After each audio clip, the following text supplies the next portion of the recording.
நேயர்களுக்கு வணக்கமும் எமது மனதணிந்த நல்வாழ்த்துக்களும். இந்த நிகழ்ச்சியின் மூலமாக மீண்டும் உங்கள் அனைவரையும் சந்திப்பதில் நான் பெரும் மகிழ்ச்சி அடைகின்றேன். ஒவ்வொரு மாதமும் இந்த நிகழ்வுகளை நாங்கள் பதிவு செய்து மக்கள் நலனுக்காக, சமூக நலனுக்காக இதை நாங்கள் தயாரித்து அனுப்பி கொண்டிருக்கின்றோம். பகை, எதற்கு பகை? இதுதான் இன்னைக்கு தலைப்பு. சமூகமாக இருந்தாலும் சரிங்க, நாடுடைய வளர்ச்சியாக இருந்தாலும் சரி, நண்பர்கள் கூட்டம் இருந்தால் தான் அது நம்ம சிறப்பாக செய்ய முடியும். அந்த நட்பு அப்படிங்கிறது மிக அழகானது. அந்த ஒற்றுமை பலம் வாய்ந்தது, மிகையானது. அது ஒன்றுமே பண்ண முடியாது. தனிப்பட்ட முறையில் செய்கிறத விட ஒரு நண்பர்கள் கூட்டமாக இருந்து செய்தால் எந்த ஒரு செயலும் நல்ல செயலும் அது வெற்றி பெறும். அந்த வகையில் தான் இந்த ஸ்பீச் இன்னைக்கு நாங்கள் கொடுக்குறோம். நான் கல்லூரியில் பணி செய்யும் பொழுது நிறைய அனுபவம் எனக்கு இருக்குது.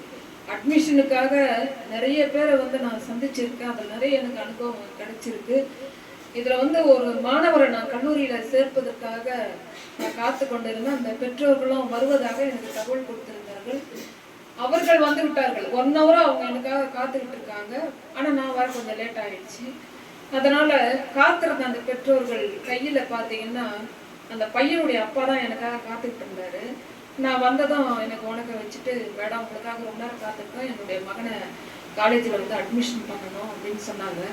அதுக்காக தானே நாங்களும் இருக்கோம், நாங்களும் அதுக்காக தானே இவ்வளோ தூரம் பணி செய்கிறோம் அப்படின்னு சொல்லி அவரோட பேச்சு கொடுக்கும் பொழுது ஒரு மிகையான சந்தோஷம் என்ன அப்படின்னா, ஒரு பையனரிய வேர்க்கலையை கொண்டு வந்து எங்கையில கொடுத்துட்டு இன்னொரு சீட்டில் மனைவி வரைந்த ஒரு ஓவியத்தை கொண்டு வந்து காட்டினாருங்க.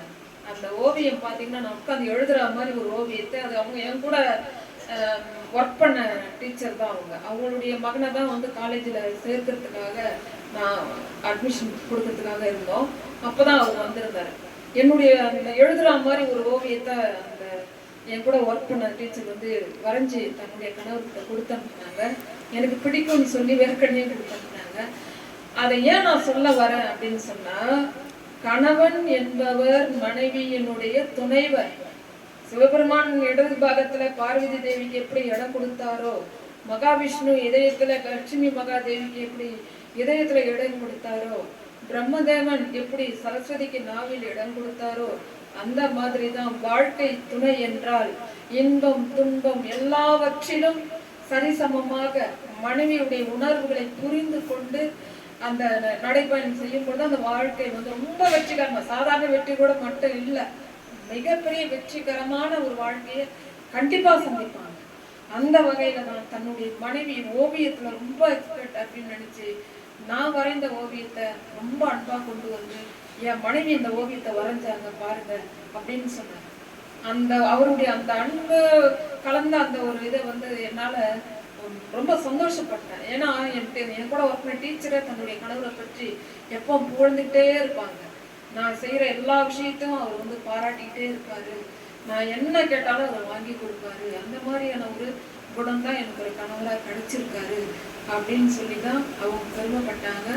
அந்த வகையில நானும் அந்த கணவரை பார்த்து இன்னும் அந்த மாதிரி எத்தனையோ கணவர்கள் பாசத்தோட தன்னுடைய மனைவியையும் குழந்தைகளையும் இன்னைக்கு அரவணைச்சிட்டு போற குடும்பம் இருக்கிறதுனால தான் இன்னைக்கு சமூகமா அமைதியா இருக்கு. அவங்க வெற்றிகரமா தன்னுடைய பிள்ளைகளை இந்த சமூகம் பாராட்டும் அளவிற்கு, உலகம் போற்றும் அளவிற்கு வளர்த்து இந்த சமூகத்துக்கு ஒப்படைக்க வேண்டும். பகை உணர்வு என்பது குழந்தைகள் மனதில் வளருவது கண்டால் அதை வேரோடு அறுத்து விடுங்கள் பெற்றோர்களே. நாங்கள் இதை தான் சொல்லணும். பொறாமையும் பகை எதையும் செய்யறதுக்கு இயலவே இயலாது. ஆனால் உணர்வை மதித்து திறமைகள், மற்றவர்களுடைய திறமை மதிக்கக்கூடிய எண்ணம் இருந்தாதான் அங்கே இறைவன் தங்குவதற்கான வழியும் உண்டு. இறைவனும் அதை தான் செய்வார். திறமைகளையும் உணர்வையும் மதிக்கக்கூடியவர் தான் கடவுள் சக்தி. அதை ஒரு மனிதர் மதிக்கிறாருன்னா ஒரு கடவுளுக்கு நிகரானவர். அந்த எண்ணம் அவருக்கு வருதுன்னா நிச்சயமா அவரு கடவுளுக்கு நிகரானவர். மற்றவர் செய்யப்படக்கூடிய துன்பமும் தன்னுடைய துன்பத்தினால ஏற்று நடை போட வேண்டும். அது அவர்களுக்கு ஒரு வழிகாட்டுதலை நாம் செய்ய நினைத்தாலே போதும், நாம நல்லா இருப்போம். அதை விளக்க தான் இன்னைக்கு ஒரு அற்புதமான பாடல் உங்களுக்காக நாங்கள் வழங்க இருக்கிறோம். எங்க வீட்டு பிள்ளையில மலருக்கு தென்றல், கதிரவனா இருந்தாலும் நிலவாக இருந்தாலும் இருவருமே நமக்கு ஒரு உதவி செய்யும். கதிரவன் ஒளி இல்லாம செடிங்க வளராது. நிலவுடைய ஒளி இருளை போக்கக்கூடிய மகாசக்தி பெற்றது நிலவு ஒளி. ஆக இந்த மென்ஷன் பண்ணி தான் இந்த பாட்டு இன்னைக்கு கொடுக்குறோம். இந்த பாடல் இயற்கையை பற்றி அந்த பாடல் வரிகள் எழுதப்பட்டிருக்கின்றன. ஆனால் அற்புதமான வரிகள் கொண்ட இந்த பாடல் பகையானால் பகையானால் வழி ஏது வழி ஏது வகை ஏது என்ற அற்புதமான ஒரு பாடல். பகை 1000 நண்பர்கள் இருக்கலாம், ஆனால் ஒரு பகை இருந்தால் செய்யக்கூடிய நல்ல விஷயம் செயல்கள் எல்லாமே சிதறு தேங்காய் மாதிரி உடஞ்சிக்கணும், எதுக்குமே யூஸ் இல்லாம போகும். அப்புறம் ஒரு மிக பயங்கரமான ஒரு சூழ்நிலையை தான் செய்யறவங்க சந்திக்கணும்.